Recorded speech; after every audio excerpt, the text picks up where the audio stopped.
2026ஆம் ஆண்டில் இயற்கை சீற்றம் அப்படின்னு பார்க்கும்பொழுது எந்த அளவுக்கு வந்து பாதிப்புகள் இருக்கும் சார்? சுகன்யா மேடம் பார்த்தீங்கன்னா இயற்கை சீற்றங்களை பற்றி கேட்டாங்க. அது 2026 எப்படி இருக்க போகுதுன்னு. பொதுவாக நான் natural disaster as well as human disaster கொஞ்சம் இருக்குது, அதையும் பற்றியும் பேசிடலாங்கிறது தான் ஃபஸ்ட் விஷயம். முதல்ல இந்த 2026 எப்பெல்லாம் கோச்சாரத்தில் சனி செவ்வாய் சேருகிறதோ அந்த காலகட்டத்தில் தீ விபத்து, நிலநடுக்கங்கள், பூகம்பத்தில் வெப்பம் சம்பந்தப்பட்டது, அது இல்லாமல் சுனாமி சம்பந்தப்பட்ட அறிகுறிகள் வருகின்ற காலகட்டம். அப்போ இந்த பங்குனி மாதம் இறுதியில் ஒரு வாய்ப்பு கொஞ்சம் இருக்குது. அதை விட முக்கியமாக பார்த்திங்கன்னா நம்ம ரொம்ப கவனமாக இருக்க வேண்டிய 2 மாதங்கள் இன்னொன்று இருக்குது. அது இந்த ஆடி பக்கத்தில், அந்த மாதத்துலேயும் கொஞ்சம் கவனமாக இருக்கணும். கிரகணங்கள் தான் நேச்சுரல் டிசாஸ்டர் அதிகமாக இன்வால்வ் பண்ணுது, கிரக சேர்க்கைகளும் கிரகணங்களுமே. இந்த காலகட்டத்தில் முதல்ல பார்த்திங்கன்னா இந்த தமிழ் வருட பிறப்பில் பார்க்கும்போது சந்திரன் மற்றும் குரு இதெல்லாம் அதிகமாக இடம் பெறுது. சந்திரன்னா நீர் சம்பந்தம், அதாவது நவகிரகங்கள் அப்படின்னு சொல்லுவோம். ராஜா, மந்திரி, சேனாதிபதி, இந்த தத்துவத்தில் பார்க்கும்போது சந்திரன் 3 இடத்துல வர்றார். இதில் குரு பகவானும் சஞ்சாரம் செய்கிறார். சனி பகவான் ஒரே ஒரு இடத்துல, சுக்கிரனுக்கு இடம் கொடுக்கல. அது பற்றி இருக்குது. முதல்ல இந்த இடத்துல நடக்க போகிறது பார்த்திங்கன்னா உலகில் நிலநடுக்கங்கள் அதிகமாக ஏற்பட வாய்ப்புண்டு. அது இந்தோனேஷியா, ஜப்பான், அது வெளிநாட்டில். நம்ம நார்த் இந்தியாவில் அதிகமாக நிலநடுக்கங்கள் உண்டு. நம்ம கடலூர் மாவட்ட பகுதி அருகில் கூட நிலநடுக்கங்கள் உணர்கின்ற அமைப்புகள் அதிகமாக இருக்குது. இதில் அந்த கடல் சீற்றங்கள், எண்ணிலடங்கான மாற்றங்கள் இந்த வருடம் தாங்க. நம்ம மழை அப்படின்னு நிறைய பேசி இருந்திருப்போம். இனி வெள்ளக்காடுகள் பற்றி தான் அதிகமாக பேசணும். அதுவும் சென்னை, நீங்கள் கரெக்டாக நோட் மேடம் சொன்னாங்க டிசம்பர்னு. டிசம்பர் மட்டும் இல்லைங்க, அது தாண்டியும் முன்னாடியே ஒரு சில மாதங்களில் கூட சென்னை சம்மந்தப்பட்ட கடலோர பகுதிகளெலாம் கனத்த மழை, அதில் கரண்ட்டு சம்மந்தப்பட்ட நிறைய நேரம் கட் பண்ணுற மாதிரி இருக்கும். இதில் நீங்கள் நம்ப மாட்டீங்க, கன்னியாகுமரி, ராமேஸ்வரம், திருநெல்வேலி, இந்த கடலோர பகுதிகள், அந்த வட்டார பகுதியிலும், தூத்துக்குடி, இங்கேயும் நிறைய நிலப்பரப்பே மாறுவதற்குண்டான அமைப்பு அளவுக்கு வெள்ளக்காடாக இருக்கும். அதாவது நம்ம சென்னையில் மழை வந்தால் நியூஸில் வந்துடும். இந்த மாதிரி கிராம பகுதியில் வருகிறது, அவ்வளோ நியூஸில் வரதில்லை.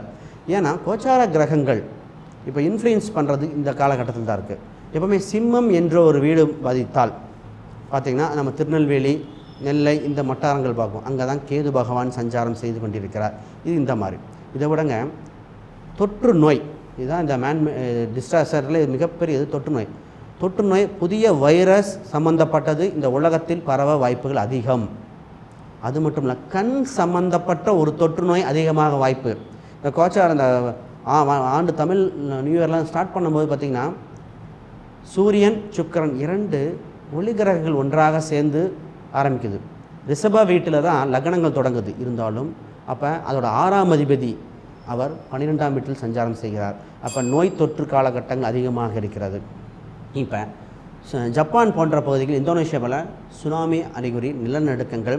துபாய் அப்படின்னாலே நம்ம நினைப்போம் பாலைவனம் நினச்சிட்டு இருந்தோம். ஆனால் அதீத கனமழையில் வெள்ளப்பெருக்குகள் ஏற்படும். பொதுவாக மலை பிரதேசங்கள் சுற்றுலாக்கள் செல்வது கவனமாக செல்லணும். ஏன்னா இங்கே நிலச்சரிவுகள் அதிகமாக. நம்ம தமிழ்நாட்டை பற்றி சொல்லலாம், கொடைக்கானல், ஊட்டி, கேரளா சம்மந்தப்பட்ட பகுதிகள் அதீத இதாக இருக்கும். நம்ம கேரளா, மங்களூர், கூர்க் இந்த பகுதிகள் இருக்கும். இப்போ கேரளாவை மலையாள நாடுன்னு சொல்கிறத விட மலைகள் நிறைந்த நாடு, மழையால் நிரப்பப் போகிறன்ற நாடு அப்படின்னு சொல்லலாம். அவ்வளோ கனமழைமையாக இருக்கும் போது. இப்போ குறிப்பாக தமிழ்நாட்டிலையும் மலைகள் அங்கே அதிகமாக இருக்கும்.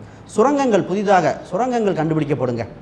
புதிய சுரங்கங்கள் புதியது. ஆனால் சுரங்கங்கள் கண்டுபிடிச்சது மட்டும் என்ன நடக்குன்னா, பல சுரங்கங்களில் விபத்துகள் நடந்து பல இதை மாறும். இப்போ இதெல்லாம் சொன்னதான் நேச்சுரல் டிசாஸ்டர். Man-made disaster. தம்பி பாலானந்த் கூட குறிப்பிட்டிருந்தார் உலகப்போர் பற்றி. 3ஆம் உலகப்போர் வந்து விட்டதா, வருகின்றதான, அடுத்த வரும் மறைமுக 3ஆம் உலகப்போர் இருக்கும். காலபுருஷனுக்கு 3ஆம் வீட்டிலிருந்து கடகத்துக்கு குரு பகவான் சஞ்சாரம் செய்யும் பொழுதே டெக்னாலஜி பேஸ் பண்ணி உலகப் போர்கள் பல ஆரம்பிக்கும். நிர்வாகம் யார் சம்மந்தப்பட்டது. இதில் சனி என்ற கிரகம் இந்த நவகிரகங்களில் கொடுக்கும்போது ஒரே ஒரு இடத்துக்கு தான் இருக்குது. இப்போ சிறுபான்மையர்கள் அதிகமாக ஒடுக்கப்படுவார்கள். நில அமைப்புகள் நிறையா மாற்றம் ஏற்படும். இந்தியாவுக்கு நாலா பக்கமும் பிரச்சனை, சமாளிக்க வேண்டிய கால சூழ்நிலை. அது குறிப்பாக பாகிஸ்தான், இப்போ அதோட முக்கியமாக பங்களாதேஷில் தான் நமக்கு இப்போ ப்ராப்ளம் வரப்போகுது. பங்களாதேஷ் நம்ம எதிர்பார்த்துருக்கவே மாட்டோம். பங்களாதேஷ், பாகிஸ்தான் இந்த பகுதியில் அதீத பிரச்சனைகள் ஏற்படுகிற காலகட்டமாக இருக்குது. அப்போ நம்ம இந்தியாவில் புதிய ஆயுத அணுக்கள், புதிய நியூக்ளியர்லாம் டெஸ்ட் பண்ண போகிறாங்க.